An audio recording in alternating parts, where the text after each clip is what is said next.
Thank you everyone for coming out this morning to hear a part of my story, and thank you to Creative Mornings and everyone that worked so hard to open up a St. Louis chapter. I am honored and humbled to be the first speaker in St. Louis. As Hiavash said, I am Erica Brown. I'm the founder, artistic, and executive director of Consuming Kinetics Dance Company. Consuming Kinetics Dance Company is a 501c3 nonprofit professional dance company here in St. Louis. And in addition to our concert season, we also offer a full program of adult drop-in dance classes, which we heard a little bit about coming, but he wasn't terrible. He did a good job. And we also have a youth program where we raise students as artists from a concert dance style perspective in a non-competitive environment. So I'm here today to talk about my journey of founding CKDC in the context of my ideas about courage. Courage has many faces. If we employ it even just a little bit, it can take us on some incredible adventures. It took me a lot of courage to come here today after almost 10 successful concert seasons where I have been terrified to speak to our audiences before our shows.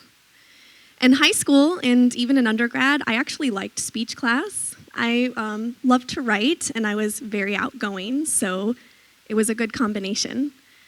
But after my academic career was over, my ambition was high, but I was met with some people who recommended that I didn't get myself into such risky business. And so I sometimes allowed other people to compromise my courage. It took me some time to cultivate my strength from within and find that strength not contingent on the acceptance of others. Pardon me. When you have something big that can change people's lives or even the world, you're going to experience those who will be against you. But in the same breath, I must say that people, or as I refer to them, my community, are going to be your biggest support system. So I figured I would show you some pictures of our community. So let's rewind to my beginning. How do we deviate from the trajectory that life sets us on? Nobody gets to decide if they come to consciousness in a third world country, during a recession, to a mother who didn't make it through labor, or to a parent who's alone in their journey. I came to the world with a mom, a dad, and grandparents, but my time with my mother was very limited as she died before my 6th birthday. She had stage 4 cervical cancer, and treatments couldn't save her life. At that age, I couldn't fully understand what happened to my mom, but I knew that we didn't get to see her again. And this sent my dad into a period of depression, but his parents took me in and helped raise me. I don't have many memories of my mother, but what I do have are quite a few memories of not having a mother. These feelings started around the age of 10 as our relationship with our parents slowly transitioned from caregiver to friend. And the void that I experienced grew. As a teenager, I was often really jealous of people that got to go out with their moms. My grandmother was already pretty elderly, and going to the grocery store was quite a feat enough, so I knew she wasn't going to have the stamina to hit the town with me.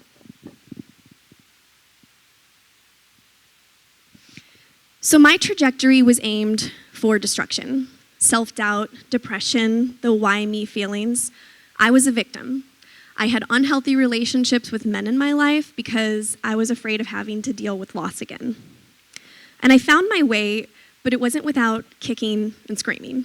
It wasn't without showing my ugly and learning things the hard way. But I had this dream of a life where I was connected and happy and independent. And I couldn't really articulate it, but it was there, a yearning. And I wouldn't have described it as courage, but I had the tenacity to work towards something against all odds. Maybe because I had nothing to lose and anything to gain. So I did what any sensible, soul-searching, meaning of life-chasing person would do. I went to college. Thank you for laughing at my joke. Academically, I always had to work a lot harder than my peers. Things didn't tend to come naturally to me, so I knew that I wouldn't be a good candidate for math or science, and I knew that going to college wasn't going to be an easy task. I knew that these academic shortcomings were going to be difficult to face. So I decided to go as an English comp major because I decided I wanted to be a writer, and of course you need a degree to do that. But Comp 1 wasn't really inspiring me, and simultaneously I'm being introduced to this wonderful world of performing arts. The dance department at University of Missouri St. Louis was young, and by young I mean it had just started. Unknowingly, I took the first dance class that they ever offered because it fulfilled a fine arts credit, and it was listed as a lecture course. It turns out all dance classes are listed as lecture courses, and this was no sit in your chair and listen sort of class. I had to buy a leotard, tights, ballet slippers, the whole nine. I was apprehensive, but I made some incredible friends my first week in the program. So I also noticed I wasn't the only beginner, so with nothing more than the last pick of the high school pom squad in my list of dance experience, I decided to stick with it. Now, after I took fundamentals of dance my first semester, I took modern dance my second semester. I found that I liked this style quite a bit more than jazz and ballet, and I was really starting to get excited about this dancing thing beyond the friendships that I found. But it wasn't until my third semester in when the light bulb went on.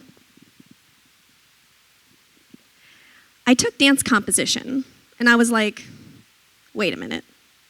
I can make up anything that I want at all. There's no parameters, no restrictions. And I fell in love. I immediately knew that I wanted to do choreography for the rest of my life, but I just didn't yet know that it was what I wanted to do with the rest of my life.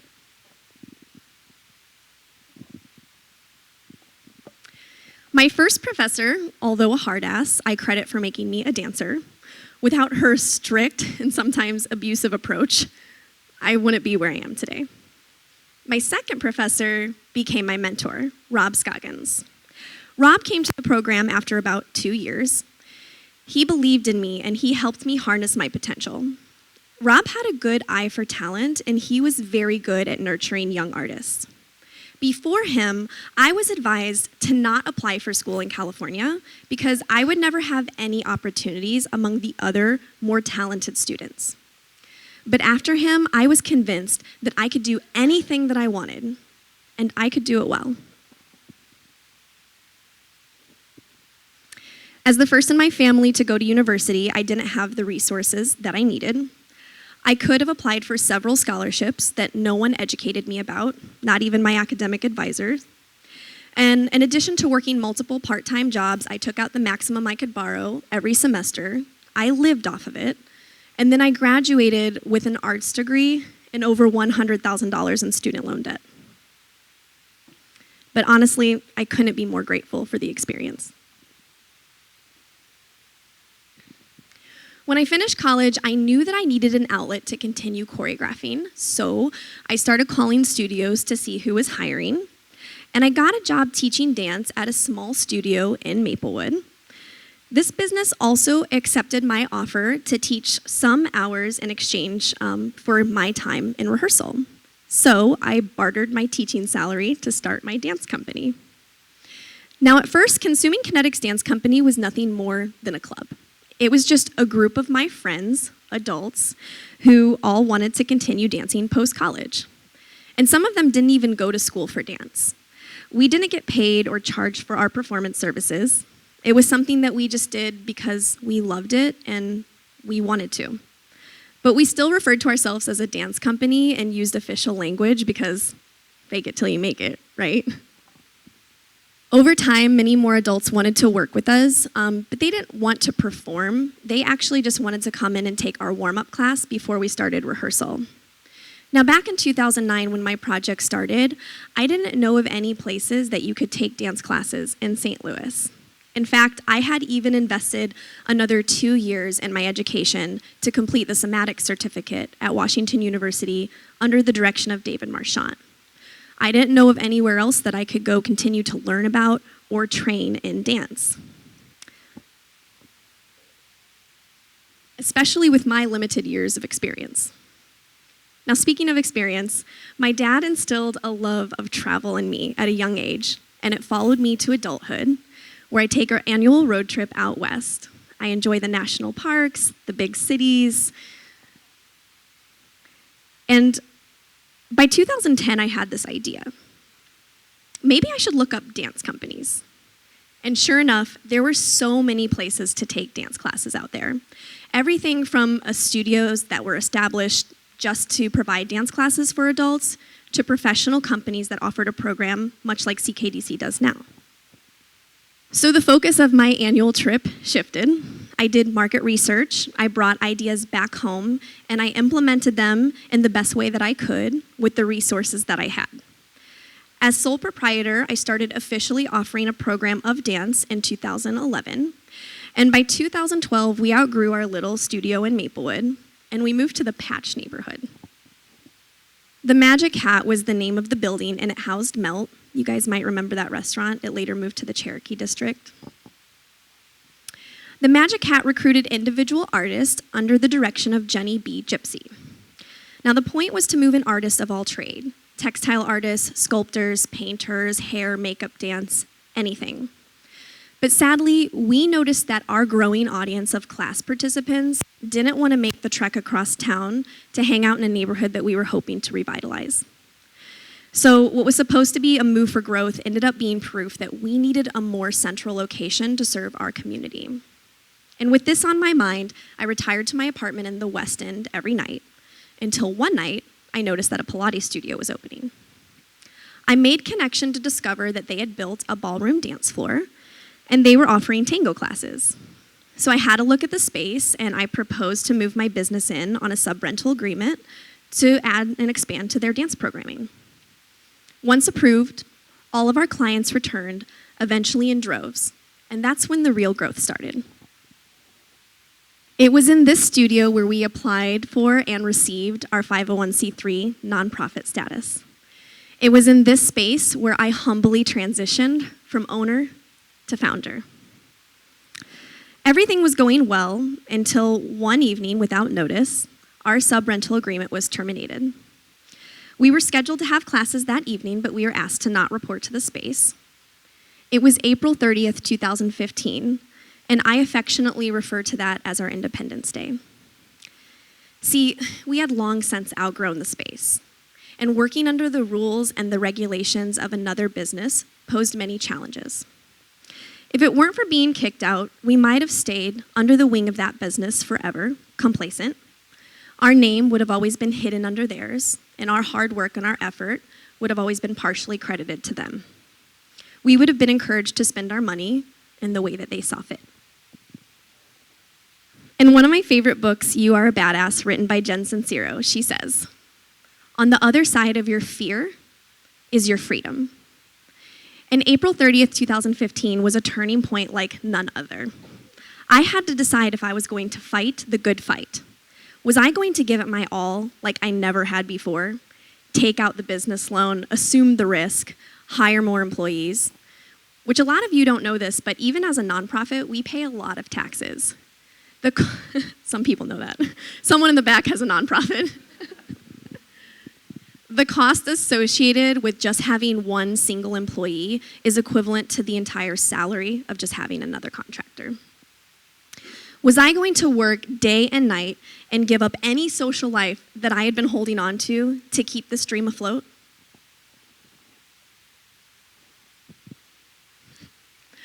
Or was I going to run away to Washington or Oregon and live in the mountains with my people? I was afraid of both options.